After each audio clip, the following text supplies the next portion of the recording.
नमस्कार दोस्तों, कैसे हैं आप? एक बार फिर से आप सभी का स्वागत है हमारे चैनल आर्यन स्टोरीज में। आज मैं फिर से आप लोगों के लिए एक रोमांच से भरपूर कहानी के साथ आया हूं। तो आइए शुरू करते हैं।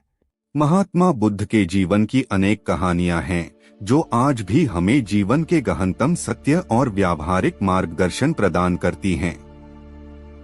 ऐसी ही एक कहानी है जिसमें उन्होंने क्रोध और प्रतिक्रिया के विषय में अपनी अद्भुत शिक्षाओं को सरलता से प्रस्तुत किया। यह कहानी हमें सिखाती है कि क्रोध और नकारात्मकता को कैसे संभाला जाए। एक बार महात्मा बुद्ध अपने शिष्यों के साथ एक गांव में प्रवास कर रहे थे। उनकी ख्याति दूर दूर तक फैल चुकी थी। उनके उपदेशों और शांति के संदेश से प्रभावित होकर लोग बड़ी संख्या में उनके पास आते और अपने जीवन के प्रश्नों का समाधान पाते। इसी गांव में एक व्यक्ति था जो बुद्ध की शिक्षाओं से सहमत नहीं था। वो यह मानता था कि बुद्ध केवल लोगों को भ्रमित कर रहे हैं और उन्हें उनके वास्तविक कर्तव्यों से भटका रहे हैं। उसने बुद्ध को सबक सिखाने का निश्चय किया। एक दिन वो व्यक्ति बुद्ध के पास पहुंचा। जैसे ही उसने बुद्ध को देखा, उसने अपशब्दों की झड़ी लगा दी। उसने न केवल बुद्ध का अपमान किया, बल्कि उन्हें कठोर शब्दों से नीचा दिखाने की कोशिश की। बुद्ध, जो अपनी शांत प्रकृति और गहरी समझ के लिए प्रसिद्ध थे, चुपचाप उसकी बातों को सुनते रहे। उन्होंने न तो गुस्सा व्यक्त किया और न ही कोई प्रतिक्रिया दी। व्यक्ति को लगा कि बुद्ध उसकी बातों से डर गए हैं या उन्होंने हार मान ली है। ये सोचकर वो और अधिक क्रोधित हो गया।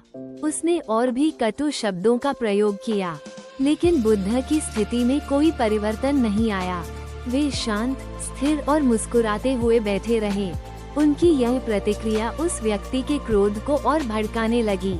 जब व्यक्ति का क्रोध चरम सीमा पर पहुंच गया और वह थकने लगा, तब बुद्ध ने धीरे से मुस्कुराते हुए उससे एक प्रश्न किया, भाई, यदि कोई व्यक्ति तुम्हें उपहार दे और तुम उसे स्वीकार न करो, तो वो उपहार किसका रहेगा?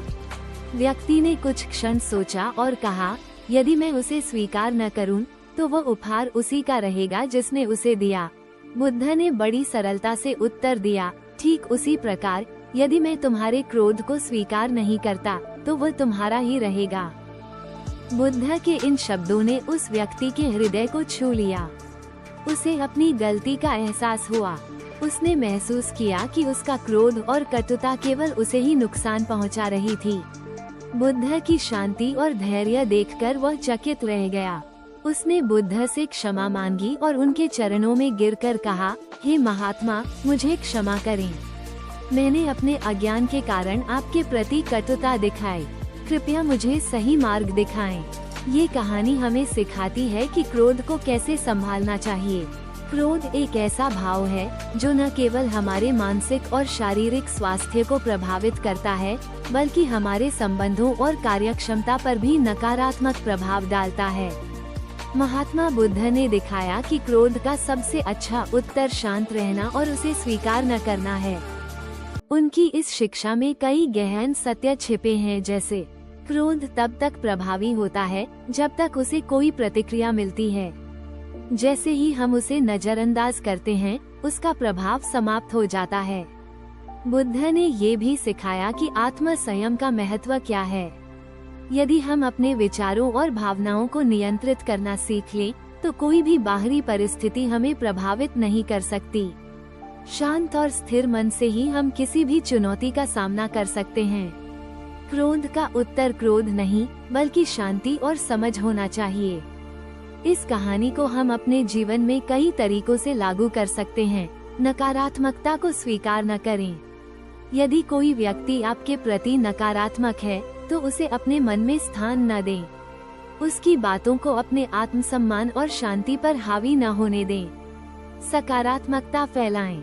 बुद्ध की तरह, यदि हम क्रोध का उत्तर शांति और करुणा से दें, तो हम न केवल अपने भीतर की शांति बनाए रख सकते हैं, बल्कि दूसरों को भी प्रेरित कर सकते हैं। आत्म जागरूकता विकसित करें। क्रोध पर नियंत्रण पाने के लिए आत्म जागरूकता अत्यंत आवश्यक है। हमें ये समझना चाहिए कि हमारे मनोभावों पर हमारा अधिकार है। महात्मा बुद्ध की यह कहानी आज के व्यस्त और तनावपूर्ण जीवन में अत्यधिक प्रासंगिक है।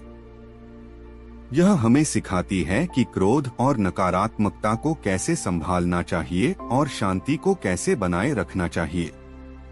यदि हम बुद्ध के इस पाठ को अपने जीवन में लागू करें, तो हम न केवल अपने जीवन को बेहतर बना सकते हैं, बल्कि दूसरों के लिए भी एक उदाहरण बन सकते हैं। महात्मा बुद्ध का संदेश सदा यही रहा है कि हम अपने भीतर की शांति और संतुलन को बनाए रखें। यही सच्चा सुख और सफलता है। ऐसी ही मजेदार और रोमांचक कहानियों के अभी सब्सक्राइब करें हमारे चैनल आर्यन स्टोरीज को। और आपको ये कहानी कैसी लगी हमें कमेंट करके जरूर बताएं और वीडियो को लाइक एंड शेयर करना ना भूलें। तो मिलते हैं अगले वीडियो में। धन्यवाद।